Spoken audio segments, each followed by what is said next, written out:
Evangelho de Marcos, capítulo 5, do verso 21 ao verso de número 43, tá bom? A gente vai falar hoje sobre no limite, né? Você está vivendo no limite, querido? Há muitos anos atrás eu já preguei sobre esse tema, estou repetindo o tema, o sermão não é o mesmo, mas o tema é o mesmo, tá? Diz assim a palavra do Senhor: Jesus entrou novamente no barco e voltou para o outro lado do mar, onde uma grande multidão se juntou ao seu redor na praia. Então chegou um dos líderes da sinagoga local, chamado Jairo. Quando viu Jesus, prostrou-se a seus pés e suplicou repetidas vezes: minha filha está morrendo, por favor, venha e ponha as mãos sobre ela, cure-a para que ela viva. Jesus foi com ele e todo o povo o seguiu, apertando-se ao seu redor. No meio da multidão estava uma mulher que havia 12 anos sofria de hemorragia.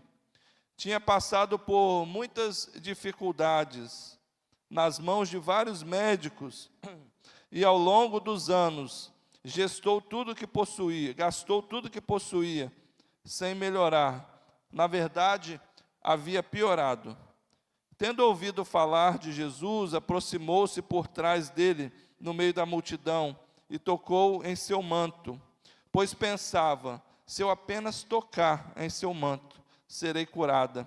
No mesmo instante, a hemorragia parou, e ela sentiu em seu corpo que tinha sido curada da enfermidade. Jesus imediatamente percebeu que dele havia saído o poder. Por isso virou-se para a multidão e perguntou: quem tocou em meu manto? Seus discípulos disseram: veja a multidão que o aperta de todos os lados. Como o Senhor ainda pergunta quem tocou em mim? Jesus, porém, continuou a olhar ao redor para ver quem havia feito aquilo. Então a mulher, assustada e tremendo pelo que lhe tinha acontecido, veio e, ajoelhando-se diante dele, contou o que havia feito. Jesus lhe disse: filha, sua fé a curou, vá em paz, seu sofrimento acabou. Enquanto Jesus ainda falava com a mulher, chegaram mensageiros da casa de Jairo, o líder da sinagoga, e lhe disseram: sua filha morreu, para que continuar incomodando o mestre? Jesus, porém, ouvindo essas palavras, disse a Jairo: não tenha medo, apenas creia. Então Jesus deteve a multidão e não deixou que ninguém a acompanhasse, exceto Pedro, Tiago e João, irmão de Tiago. Quando chegaram à casa do líder da sinagoga, Jesus viu um grande tumulto, com muito choro e lamentação. Então entrou e perguntou: por que todo esse tumulto e choro? A criança não morreu, está apenas dormindo, disse. A multidão riu de Jesus. Ele, porém, fez todos saírem e levou o pai e a mãe da menina e os 3 discípulos para o quarto onde ela estava deitada. Segurando-a pela mão, disse-lhe: Talita cumi, que quer dizer: menina, levante-se. A menina, que tinha 12 anos, levantou-se de imediato e começou a andar. Todos ficaram muito admirados. Verso 43. Jesus deu ordens claras para que não contasse a ninguém o que havia acontecido, e depois mandou que dessem alguma coisa para a menina comer. Vamos orar? Pai querido, nós louvamos o Teu nome pelos Teus grandes feitos, meu Pai. Obrigado pela Tua palavra, que ela seja ministrada aos nossos corações neste momento. É o que te pedimos no nome santo de Jesus. Amém e amém. Não sei se você conhece esse programa aí. Na época que eu assistia a TV aberta, eu não assisto mais, né? Já tem um tempo já. E eu não assisto, irmão, porque eu não quero ser influenciado, né? Os irmãos que assistem não é pecado não, tá? Dependendo do que você vê, não é pecado, né? Então fique em paz. Mas na época que eu assistia TV aberta, tinha esse programa, isso não sei quantos anos atrás, mas já tem um tempinho já que teve esse programa na TV. O que consistia esse programa? Era várias pessoas, né, que participavam em busca de um prêmio no final, e elas iam para lugares complicadíssimos, assim, lugares que tinha que, tipo, sobrevivência mesmo, entendeu? E aí, quem se lembra, né, do olho de cabra? Quem se lembra do olho de cabra, né? Do episódio do olho da... Eu acho que parou o país, né, para ver o episódio que eles teriam que comer lá o olho da cabra e não sei o quê, né? Eles viviam realmente no limite. E por isso o nome do programa era No Limite, né? Eles realmente passavam lá uma temporada vivendo no limite, no limite. Talvez você esteja vivendo no limite, querido ou querida. Talvez você também esteja vivendo no limite das suas emoções, no limite das suas forças. Talvez você também esteja vivendo no limite. O texto que eu acabei de ler para os irmãos, ele traz alguns personagens e mostra alguns personagens também vivendo no limite, no limite. O primeiro personagem que eu quero apresentar para vocês é o personagem Jairo. Quem era Jairo? O próprio texto diz. Ele era chefe da sinagoga. A gente está falando de um povo judeu, E Jairo era um chefe da sinagoga. O povo judeu é judeu, né? O povo judeu é judeu. E eles têm o costume de ir aonde? Na sinagoga cultuar o Deus Yahvé, o Deus de Israel, né? Portanto, esse homem era um líder religioso. Este homem era é o chefe da sinagoga. Ele é um grande líder da comunidade judaica. Ele é um homem extremamente respeitado em sua localidade. Extremamente respeitado, conhecido. Ele também, certamente, era uma pessoa influente. As pessoas acreditavam naquilo que ele falava. As pessoas colocavam fé naquilo que ele falava. Isso aí você pode acreditar. Ele era influente, além de ser uma pessoa muito respeitada. Este era Jairo. E Jairo está passando por um problema muito grave. Qual o problema que ele está enfrentando? Ele está enfrentando a doença da sua filha, E essa é a segunda personagem, né? A filha de Jairo, não sabemos o nome dela. O nome dela não é Talita, tá? Porque lá embaixo você vai ver, né, que Jesus chega para ela e fala Talita cumi, né? Não é o nome dela não, tá? É uma menina de 12 anos de idade e está passando por uma enfermidade gravíssima. É tão grave que, se você prestou atenção na leitura, ou se você conhece o texto, você sabe que essa doença é de morte, tanto é que ela morre. Ela está passando por uma enfermidade gravíssima. Ela está enferma. E além dessa enfermidade, existem outras coisas por trás dessa enfermidade. Por exemplo, a sua idade. Ela tinha 12 anos de vida. 12 anos de vida. Hoje, a taxa de mortalidade infantil no nosso país é de 1,25%. É muito baixo, graças a Deus por isso. 1,25%. Então, de cada 100 crianças, uma criança morre. Graças a Deus é uma taxa muito baixa. Mas a gente está falando de uma história de 2.000 anos atrás. A gente está falando, além de 2.000 anos atrás, a gente está falando lá da Palestina, de 2.000 anos atrás. Onde a taxa de natalidade, de mortalidade infantil, poderia chegar a 50%. 50%. Então, essa menina é uma sobrevivente, já de chegar a 12 anos de vida.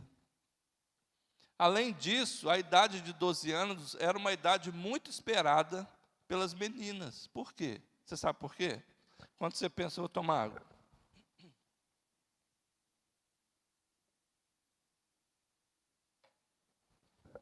as meninas costumavam ser dadas em casamento com 12 anos de idade. Outra realidade, está falando de 2000 anos atrás, outra cultura, outra realidade. Então era uma data muito esperada pela mamãe dela, ver a filha de noiva, ver a filha se casando. Era esperada pelo pai, menos uma boca para me sustentar. Era esperado pelo pai, né? As alianças de família.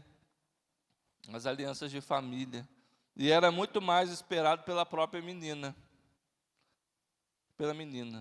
Hoje nem tanto, né? Mas naquela época, tudo que uma menina queria era se casar, irmão. Hoje ainda é, mas vocês disfarçam um pouco mais, né? Hoje ainda continua sendo. Está lá dentro de você lá. Algumas não. Algumas que têm o dom do celibato, que eu creio. Aí ok. Mas a maioria das mulheres querem se casar. E não é pecado você querer se casar, tá? Quero te dizer isso. Eu sei que a mídia, os seus colegas, as redes sociais e a nossa sociedade falam ao contrário. Não se casa, vai ficar cuidando, lavando cueca de homem, né? Não tem essa visão do casamento, tá bom? Essa não é a visão bíblica do casamento, tá? Então essa menina, ela, além de estar à beira da morte, ela está com muitas tristezas dentro dela. Dentre elas, será que eu vou me casar? Frustração dela, frustração da mãe, frustração do seu pai. E aí chega o terceiro personagem. E quando eu falo personagem, porque são pessoas de uma história. Isso não é ficção, isso é verdade, isso aconteceu, tá?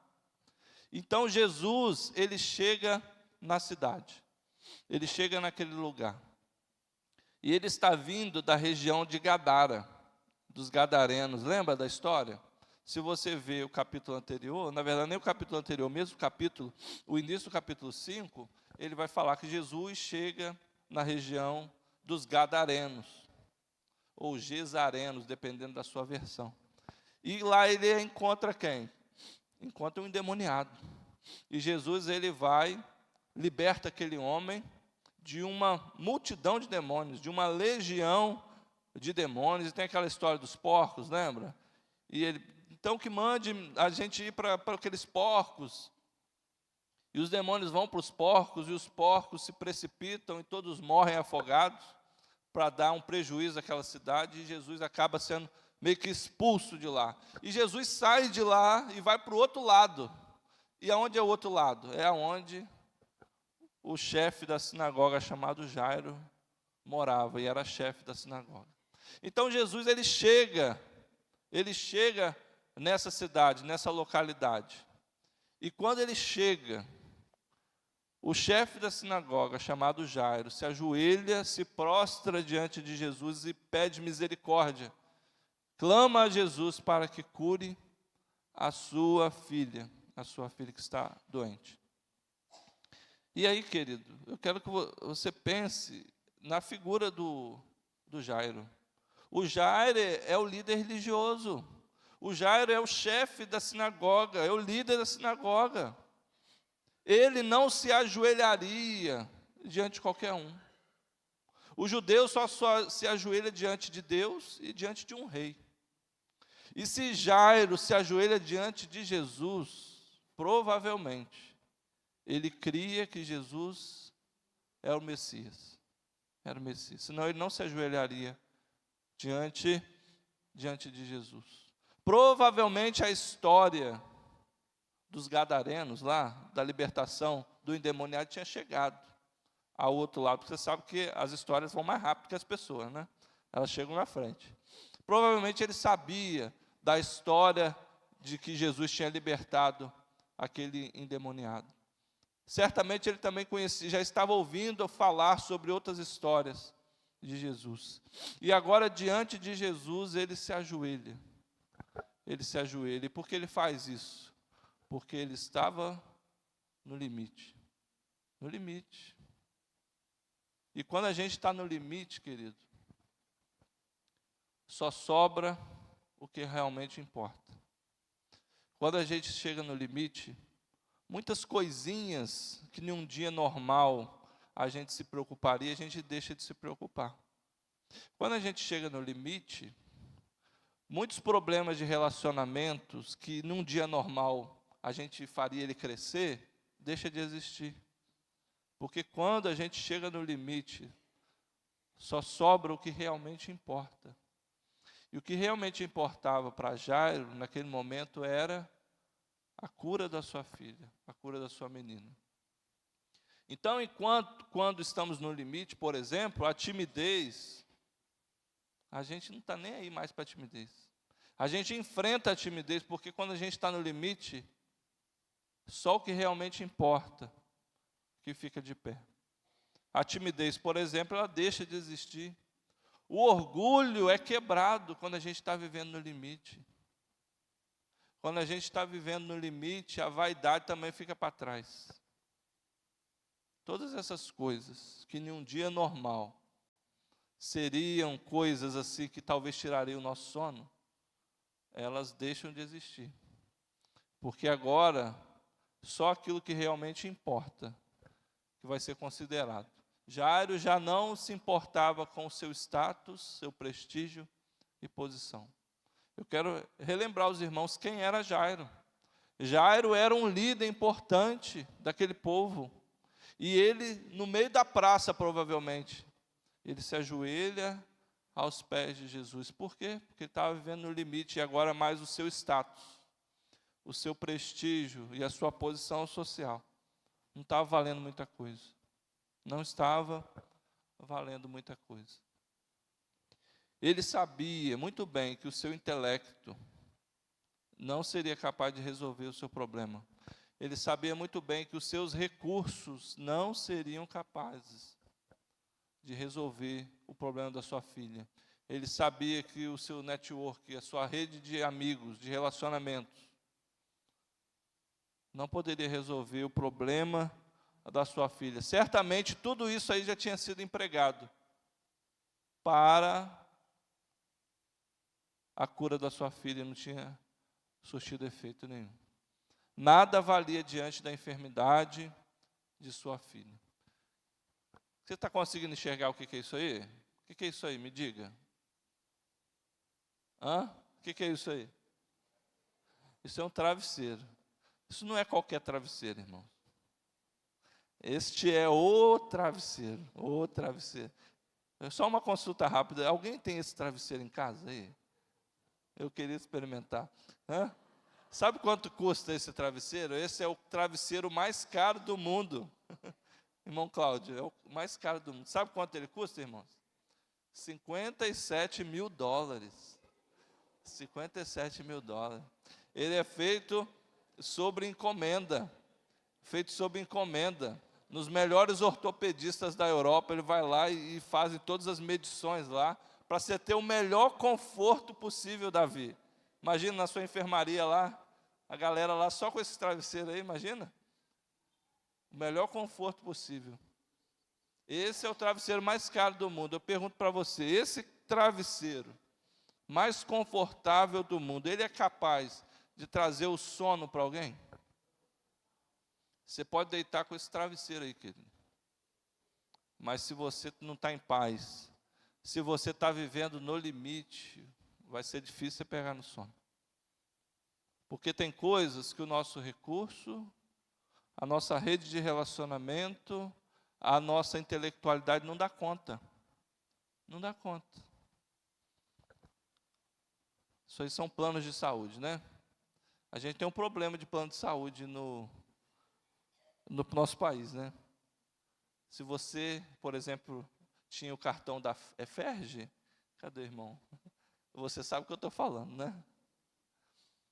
Você paga a mensalidade, mas você não tem o serviço, né? Mas digamos que você tenha o mais top de todos. Qual é o mais top de todos, irmão Enéas? Tem vários aí. Diga qualquer um, cita aí. Propaganda gratuita, pode falar. A Mil Platinum, olha, nome bonito, né? Imagina você tem isso aí, aquele que, sei lá, algum problema, o helicóptero, não tem? Nas propagandas do plano de saúde tem helicóptero, eu fico imaginando, quem usa? Como- quanto você deve ter que pagar por mês, por exemplo, um helicóptero te resgatar? Eu fico pensando nisso, né? Então, imagina que o seu plano seja esse aí, querido, que o helicóptero vai te buscar para você fazer consulta. Olha só, esse é o seu plano de saúde. Esse é o seu plano de saúde. Te pergunto, esse seu plano de saúde, ele é capaz de comprar sua saúde, querido? De te devolver saúde? Não é. Pode te dar conforto, e conforto é bom. Sofrer com conforto é melhor que sofrer sem conforto. Certamente, certamente. Mas tem coisas que os nossos recursos, que a nossa rede de relacionamentos e que o nosso intelecto não dão conta. Não dão conta. Há situações que só Jesus resolve, querido. E talvez você entrou aqui nesta noite com esse quadro, com esse diagnóstico, para resolver isso que eu estou passando, só Jesus. Então você veio no lugar certo. Glória a Deus por isso. Glória a Deus por isso. Mas no caminho, imagina Jairo. Jairo tem as suas esperanças renovadas. Afinal de contas, ele encontra aquele que ele já tinha ouvido falar, Jesus, o Messias. E ele se ajoelha diante dos seus pés, faz o seu apelo, e Jesus fala, vamos lá, cara, vamos resolver isso. E aí eu imagino que Jairo tem a sua esperança renovada. E aí ele começa a ir, provavelmente à frente, para Jesus saber aonde que seria a casa dele, e ele está indo com a sua esperança renovada. Agora eu encontrei o mestre, ele vai resolver o problema da minha filha. Mas no caminho, querido, no caminho o que acontece? Verso 30, no mesmo instante Jesus percebeu que dele havia saído poder. Virou-se para a multidão e perguntou, quem tocou em meu manto? Imagina o coração de Jairo. Logo agora que eu encontro o mestre, agora que ele está indo socorrer minha filha, ele ainda não sabia que Jesus ressuscitava mortos. Ele sabia que quando ele saiu de casa, sua filha estava por um fio. E agora aparece alguém para me atrapalhar. E agora aparece alguém que tira a atenção do mestre. Jesus se vira. Ele para de ir para a casa de Jairo e agora ele se vira para atender uma outra pessoa. O Jairo volta, querido, a ficar no limite. A vida começa a andar e um novo problema surge. Você deve ter passado por isso. A coisa está braba, está dificultosa. E aí você começa a ver um sinal de esperança, um fio de esperança, uma luz no final do túnel. E aí as coisas começam a acontecer e você pensa, agora vai. E de repente, um problema surge no meio da sua caminhada, novamente. Assim estava Jairo. Imagina as suas emoções, imagina, desesperado, com medo, agora encontra Jesus, tem a sua esperança renovada, e agora de novo, medo, insegurança. Assim é a vida é assim muitas das vezes, quando a gente está indo, daqui a pouco as coisas mudam, e novamente, Jairo volta a ficar no limite.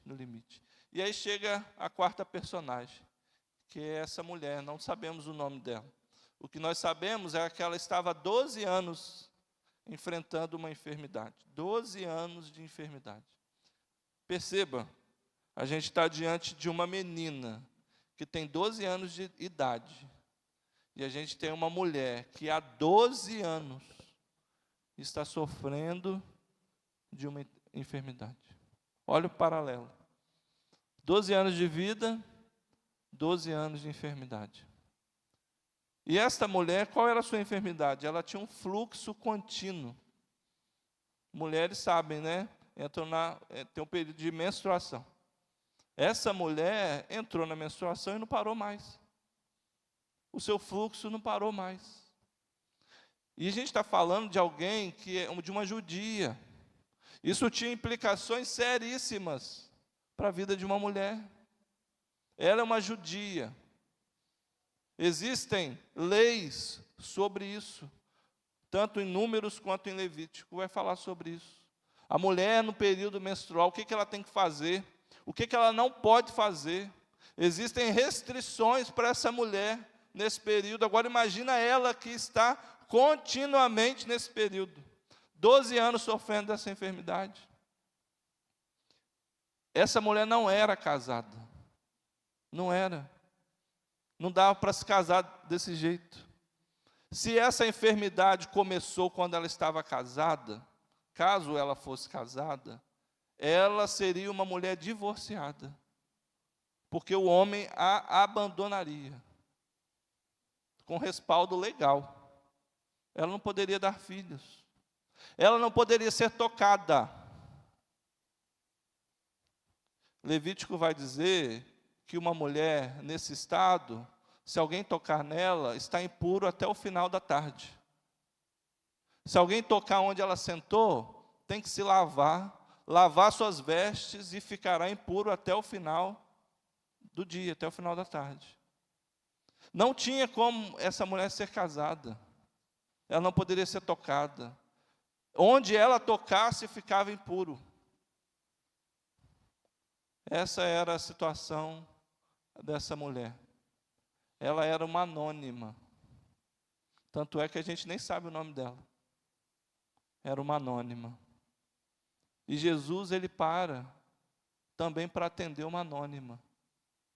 Ele para atender uma anônima. Jesus para a sua agenda importante e atende uma anônima. Qual era a agenda importante de Jesus? Atender a filha, não é de qualquer um. Atender a filha do chefe da sinagoga. Talvez o homem mais respeitado naquele lugar.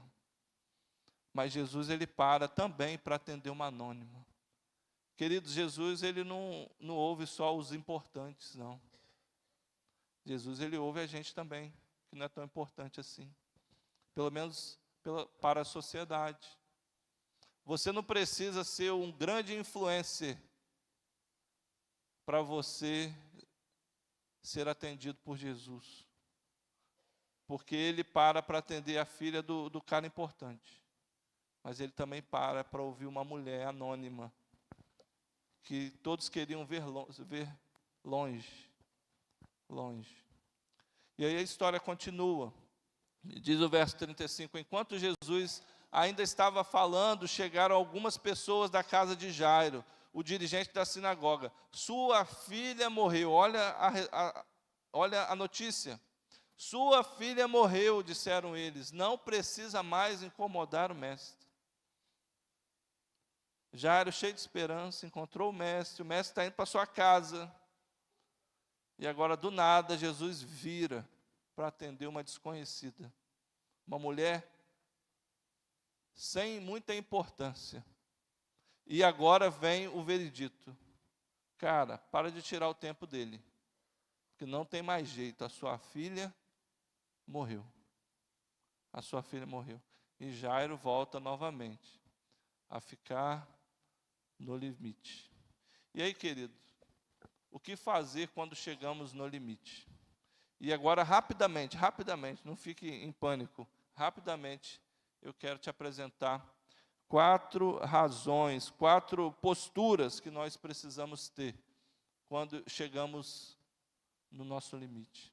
E a primeira postura, a gente precisa buscar intimidade com Jesus. Diz o verso 37, e não deixou ninguém segui-lo, senão Pedro, Tiago e João, irmão de Tiago. Você conhece essa trinca aí? Pedro, Tiago e João. Só faltou o barquinho, né? Pedro, Tiago e João. Jesus não estava só com esses 3 discípulos e uma multidão quando foi para a casa de Jairo. Jesus estava com todos os seus discípulos. Ele estava com todos os seus discípulos. Mas os únicos que puderam entrar no quarto onde estava a menina, além dos pais da menina, foram Pedro, Tiago e João. Por quê? Porque eles eram os discípulos mais íntimos de Jesus. Mais íntimos de Jesus. Isso não acontece só nessa história. Veja também, só os discípulos mais íntimos de Jesus o acompanharam. Veja outro texto, Mateus 17, o que diz? 6 dias depois, Jesus tomou consigo Pedro, Tiago e João, irmão de Tiago, e os levou em particular a um alto monte. Ali ele foi transfigurado diante deles. Lembra do monte da transfiguração? Quem participou daquela experiência incrível de ver o rosto de Jesus brilhar, as suas vestes ficarem brancas e brilhar? Quem experimentou enxergar Moisés e Elias no alto daquele monte? Só os discípulos mais chegados, Pedro, Tiago e João. Mais uma história para confirmar isso, Mateus 26. Levando consigo Pedro e os 2 filhos de Zebedeu. Quem são os 2 filhos de Zebedeu? Tiago e João. Então, Pedro, Tiago e João, que foram até angustiar-se, né, com Jesus, lá no Getsêmani, né, Mateus capítulo 26. Pedro e os 2 filhos de Zebedeu começou a entristecer-se e angustiar-se. Jesus levou só os 3 mais íntimos, só os seus discípulos mais íntimos. E essa é a primeira postura que nós precisamos ter quando a gente chega no limite. Buscar intimidade com Jesus, sermos íntimos dele, buscarmos intimidade com ele. Você está vivendo no limite, querido, então busque intimidade com o Senhor. Porque quem busca intimidade com o Senhor, vê o milagre acontecer. Busque intimidade com Jesus. Quem tem intimidade com Jesus, presencia o seu milagre. Isso que aconteceu com aqueles 3 discípulos mais íntimos, mais chegados. Eles presenciaram o milagre de Jesus. Aí talvez sua pergunta seja, mas como, pastor? Como eu vou conseguir intimidade com Jesus? Eu quero te fazer outra pergunta. Como você se relaciona com quem é importante para você? Como que você busca intimidade com quem é importante para você? Como que você busca se relacionar com alguém que é importante para você? Você deve fazer algumas coisas, certo? Você faz. Vou dar um exemplo para você. Quem conhece essas operadoras aí? Quando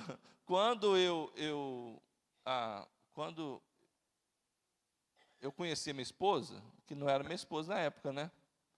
E aí, o que uma pessoa apaixonada quer fazer com a pessoa que conhece? Quer buscar se relacionar, conversar, conhecer mais, né? E aí, eu tinha uma operadora, eu tinha uma linha de uma operadora de celular. E o que eu fiz, irmão Ortiz? Irmã Raquel, o que eu fiz? Eu mudei de operadora para ficar na mesma operadora da minha esposa. Por quê? Porque eu poderia falar o tempo que eu quisesse, irmão. O tempo que eu quisesse. O que você faz para buscar intimidade com alguém? Você precisa estabelecer, por exemplo, conversa. Como que a gente busca intimidade com Jesus? Estabelecendo um relacionamento, que é através da nossa conversa com Ele. E existe essa ferramenta chamada oração. É através da oração que a gente busca relacionamento com o nosso Senhor, através do seu Espírito. É através da revelação da sua palavra, que a gente conhece a mente de Cristo. A gente conhece o que Jesus gosta, o que Jesus não gosta, o que ofende o Senhor, o que o deixa alegre.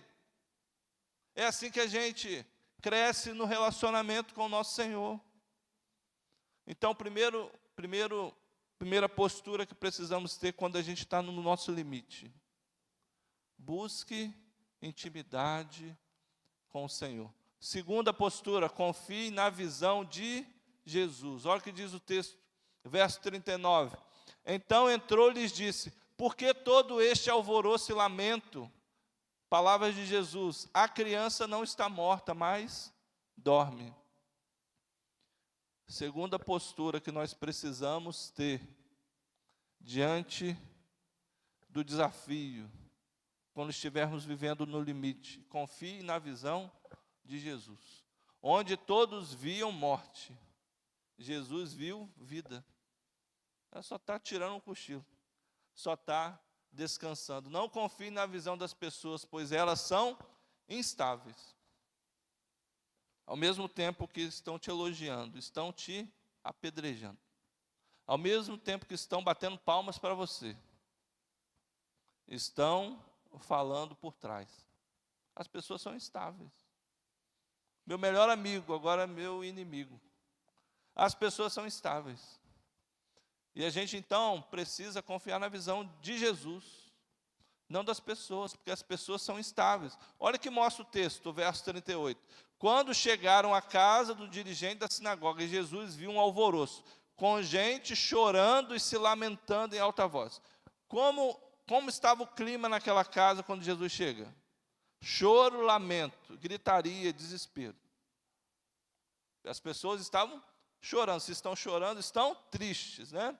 Olha que diz 2 versículos depois, verso 40. Mas todos começaram a rir de Jesus. Olha que povo estranho. O pessoal estava chorando. Aí Jesus fala, não está morta não, só está dormindo. Aí o pessoal começa a rir. Estava chorando, agora está rindo. As pessoas são instáveis. Então não creia, não acredita na visão das pessoas. Acredite na visão de Jesus. De Jesus. As pessoas são pessimistas. Qual é a visão da maioria das pessoas sobre a sociedade? Não tem mais jeito. Essa é a visão da maioria das pessoas. Qual é a visão das pessoas sobre o ser humano? Não tem mais jeito, está perdido, não tem mais jeito. Qual é a visão das pessoas, da maioria das pessoas sobre os relacionamentos?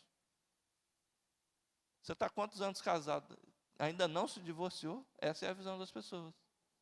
As pessoas têm uma visão pessimista. Então, querido, não fica com a visão das pessoas. Fica com a visão de Jesus. Jesus enxerga a vida onde só vemos morte. Então, se você está com um diagnóstico ruim, você foi no médico, e o diagnóstico não é bom. O diagnóstico do ser humano não é bom. Respeita o diagnóstico do ser humano, faça a sua parte, mas não creia na visão do homem não, irmão. Creia na visão de Jesus. Na visão de Jesus. Ele tem poder para reverter o quadro. Perdeu o emprego. Naturalmente você fica meio que abalado, né? E agora, as contas, os boletos, o plano de saúde, os cartões, não sei o quê. Querido, não entrega os pontos, não. Creia na visão de Jesus.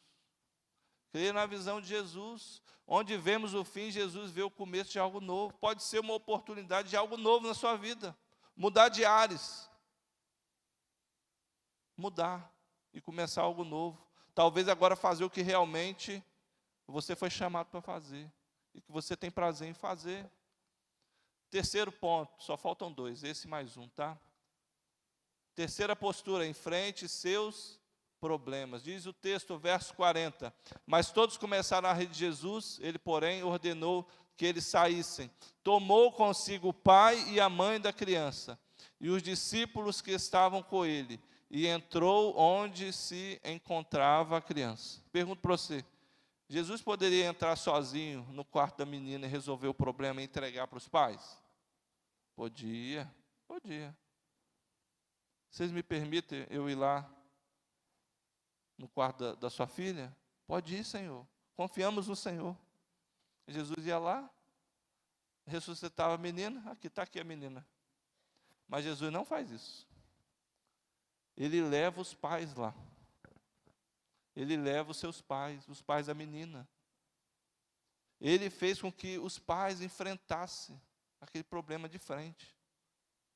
De frente. Ele incluiu os pais naquele momento. Incluiu. Ele não deixou que os pais terceirizassem aquela responsabilidade. Quando você estiver no limite, querido, enfrente os seus problemas. Não tem como fugir. Até tem, mas não resolve. Não resolve. Só prolonga. Só demora mais. Jesus chamou os pais para entrarem com ele. fez com que eles enfrentassem aquele problema juntos. Que eles não fugissem de enfrentar o problema. Jesus quer tirar a nossa covardia, a nossa procrastinação e terceirização de problemas. Como a gente faz isso, irmãos? Porque é mais confortável. A gente sabe que tem um problema para resolver. A gente pensa assim, dá para esperar mais um dia. Dá para esperar mais uma semana. Dá para deixar para depois. E Jesus quer que a gente encare. Que não terceirize. Como a gente gosta de terceirizar, né? A gente gosta. Porque dá menos trabalho. Mas isso é ilusório. Não resolve. Não resolve. Qual o problema você ainda precisa resolver, querido? Que você ainda não resolveu? O Senhor quer que você enfrente isso. Você não vai estar sozinho. Ele prometeu estar conosco. Então vá. Não sabe como? Vá. Dá o primeiro passo. Crendo que Ele estará com você. Faça a sua parte e vá. Em frente, resolva. É um pecado. Esse é o problema? Confessa. Resolve, confessa. O problema é um conflito.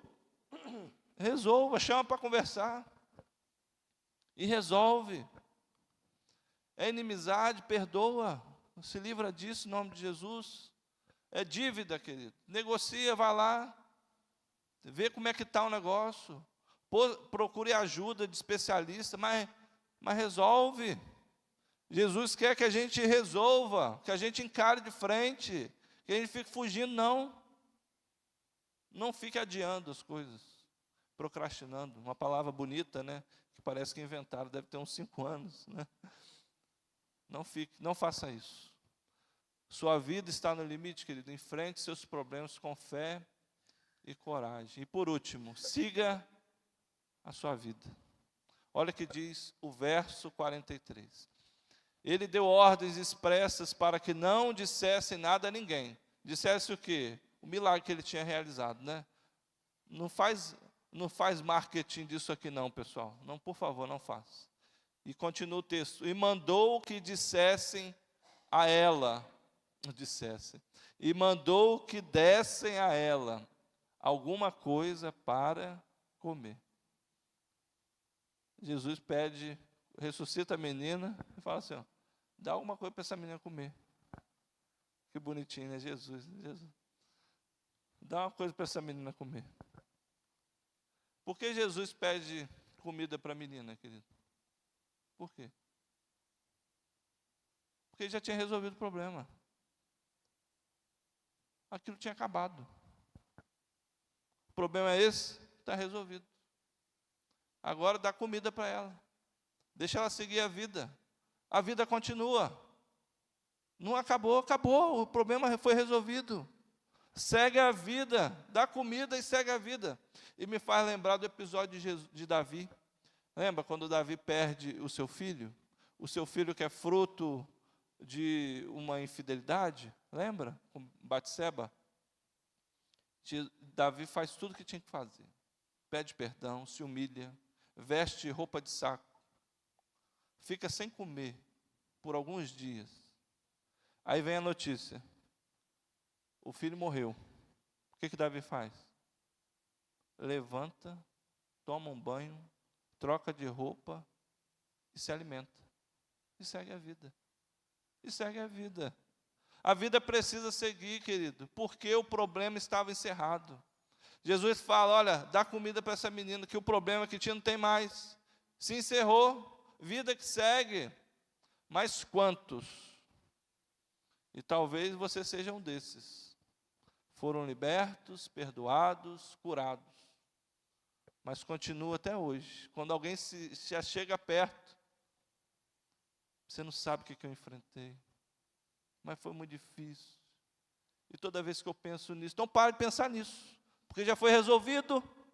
E aí foram libertos, perdoados, curados, abençoados, salvos, mas não conseguem virar a página. Ficam igual esse personagem aí. Quem lembra desse personagem aí? Hã? Vocês não se lembram, né? Que pena. Vocês iam entender o que eu estou falando. Esse aí é do ursinho Pooh. né? É um dos personagens lá do Ursinho Pooh. Não lembro o nome dele, não. É um burrinho, mas é um burrinho. Pensa num burrinho pessimista, irmãos. É o bisonho. Leonardo lembra. Pensa num bichinho pessimista. Pensa num bichinho para reclamar da vida. Era isso aí, né? O seu próprio corpo falava, né? Como ele era. E tem gente que, infelizmente, é assim, ó. Deus abençoou, libertou, resolveu, mas não consegue virar a página. Mas você não sabe que eu enfrentei. E isso. Deixa essas coisas. Já passou, em nome de Jesus. Come pão e segue a vida. Vai se alimentar e deixa a vida seguir. Jesus disse: dê comida para essa menina. Em outras palavras, eu te libero para seguir sua vida. Vai, quer se casar? Vai se casar então. É isso que você quer? Vai. Quer estudar? Vai estudar. Segue a vida. Segue a vida. Eu te libero para seguir a vida. É o que Jesus estava querendo dizer para aquela menina e para aquela família. E para aquela família. Ferida aberta. Quando eu trabalhava lá no centro do Rio, eu ia de ônibus, morava na Tijuca, ia para o Rio, para o centro do Rio, era bem perto. E durante semanas, eu passei diante de um pedinte, uma pessoa em uma situação de rua, eu no ônibus, né, e ele parava o sinal parava, né, fechava o semáforo, e ele começava a passar pedindo esmolas ali para os carros que paravam. E ele ficava com a camisa aberta, mostrando uma ferida gigantesca assim, ó. E quando eu passava lá perto, de longe eu já começava a observar, porque era uma coisa chamativa, né? E eu sempre via ele tirando as cascas da ferida. Ele não deixava aquela ferida cicatrizar. Ele não deixava. E aí eu comentando com um colega meu sobre isso, aí ele falou: rapaz, ele fica futucando para não sarar. Ele fica futucando porque mostrando aquela ferida aberta vai comover mais gente para poder entregar a miséria ali, entregar ali a esmola. Meus irmãos, que coisa triste. E quanta gente não quer deixar a ferida cicatrizar?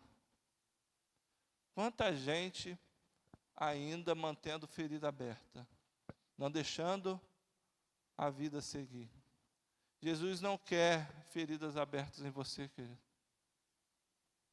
Ele tem poder para cicatrizar, mas você precisa permitir. Você precisa permitir. Permitir que a página vire. Permitir que a vida siga. Permitir que a vida siga.